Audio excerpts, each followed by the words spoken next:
Welcome to the Rise to Intimacy podcast. I'm your host, Valerie McDonald, and for over a decade, I've worked as a sex and couples therapist because intimacy used to feel really overwhelming for me. I felt a lot of pressure to perform, I was disconnected from my body, and I often felt like desire was out of reach for me. But through my own trauma work, I stopped checking out of my body and started feeling connected to it again. I learned what it's like to experience intimacy without fear, without shutting down, and without numbing out. Now I'm on a mission to help you do the same thing. This podcast exists because trauma doesn't get the last word. You can learn how to calm your body, change the story you've been carrying, and rebuild real connection. First with yourself and then with the people you love. Let's begin. Have you been wondering if your partner would go to couples therapy with you, but you've been too nervous to bring it up? Maybe you're worried they'll hear it as, our relationship is failing. Or maybe there's something specific going on, and you don't want to bring it up without a third person there to help keep things from escalating. If that's you, you've already done the hardest part. You've gained awareness and insight, and that's where change starts. What most people get stuck on isn't the insight, though. It's the delivery. So today, I'm giving you the exact language to use.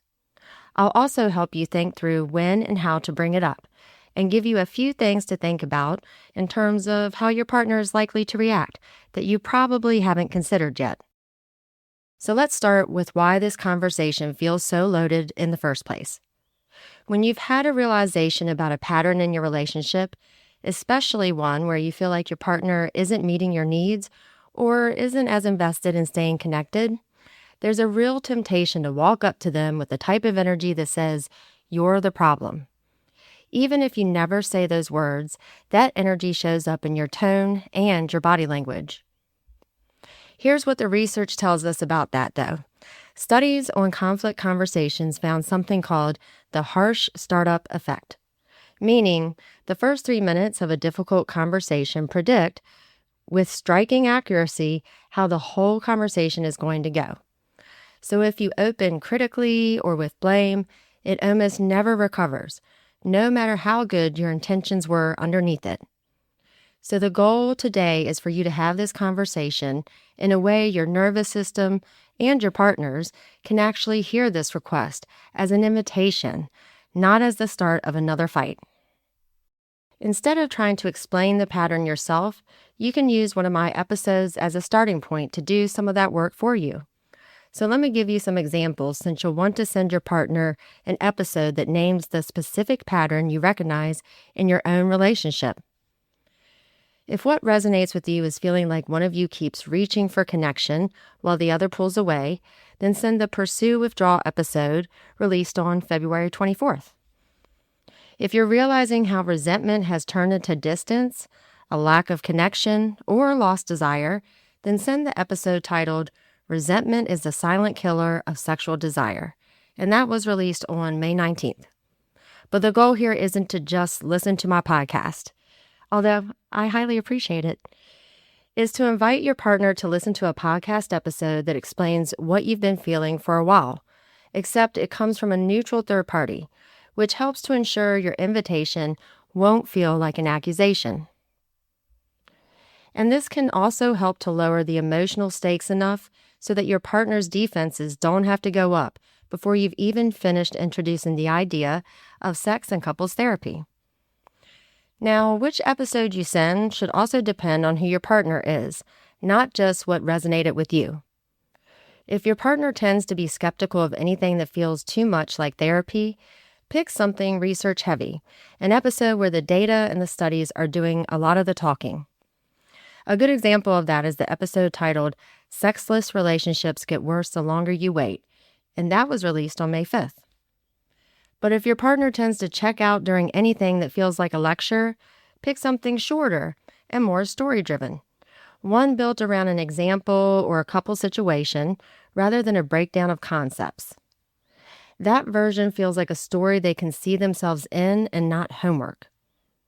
Thinking about this for 30 extra seconds before you start a conversation about it can be the difference between your partner actually listening with an open mind and your partner listening defensively, waiting for the moment it starts pointing at them as the problem. So here's some language you can adapt once you've picked which episode you'd like to send. You can say something like, "Hey, I listened to something today that made me think of us." Not in a bad way, it just names something I've been feeling and couldn't quite explain. I'd love for you to listen to it sometime, but no pressure. This helps you lead with your own experience instead of focusing on their behavior. And it also doesn't ask them to react on the spot or provide you with immediate feedback. A lot of us instinctively add, "and tell me if it resonates with you too," right at the end of that previous sentence, which can turn this into a mini performance review your partner didn't sign up for. A softer approach is to send them the episode, let it sit for a day or two, and then check in casually. When you check in, you can say something like, "Hey, I was curious if you got a chance to listen to that episode, but no pressure either way." That small gap between sending it and asking about it tends to get you a more honest reaction than asking for one in the moment. Timing and tone still matter as much as the words. So pick a calm moment, not right after an argument, not right before either of you leaves for work, and definitely not late at night when you're both running on empty. And keep your tone curious. If your words are gentle but your body is bracing for a fight, your partner will feel that before they hear a single sentence. And if they listen and say it doesn't resonate, don't argue with them in an attempt to get them to agree with you. You can say something like, "That's okay, I appreciate you listening." This doesn't have to be a one-shot deal. You can come back to the conversation at another time. When a partner pushes back, most of us just hear the words and then react. But underneath a lot of common objections is a specific fear. And if you can respond to the fear instead of the words, the conversation goes very differently. Hearing, "We don't have that issue," might really mean, "I'm scared you're going to use this to prove I am the problem." Hearing something like, "Couples therapy is expensive," or "Who has the time?" often really means, "I don't believe this will actually help, so I don't want to invest in something that just confirms we're broken." If either of those responses come from your partner, you can say something like, "I get that. What if we just tried one session, and if it doesn't feel worth it, we can stop there?" You're not going to talk your partner out of a fear with logic alone, but acknowledging it tends to lower the defensiveness a lot faster than repeating your original request multiple times or in a louder voice. Now, even with good timing and the softest possible delivery, sometimes these conversations start moving toward conflict. And that's normal, and it doesn't mean you did anything wrong. What helps here is knowing you can pause the conversation if it starts going off track. You could say something like, "I want to keep talking about this. Can we take a break and revisit it tonight or this weekend when we have more time?" That one sentence does a lot of work. It's not completely shutting down the conversation, and it's not you walking away from it altogether.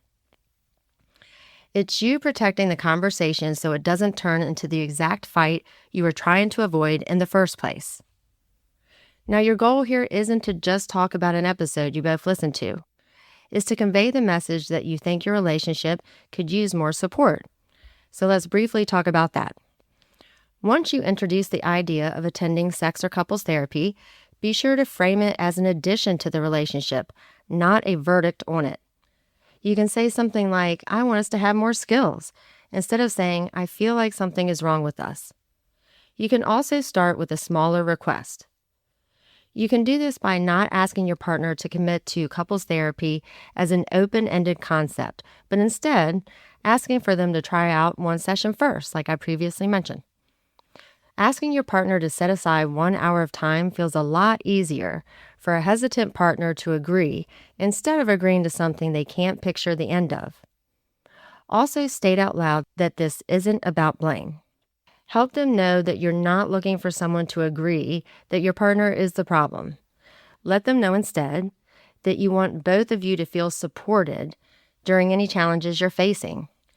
This is you speaking directly to the fear that most reluctant partners are carrying. Because they may have the fear that they're being walked into a room to be told they need fixing and that all the work is their responsibility. And finally, let your partner know you're committed either way.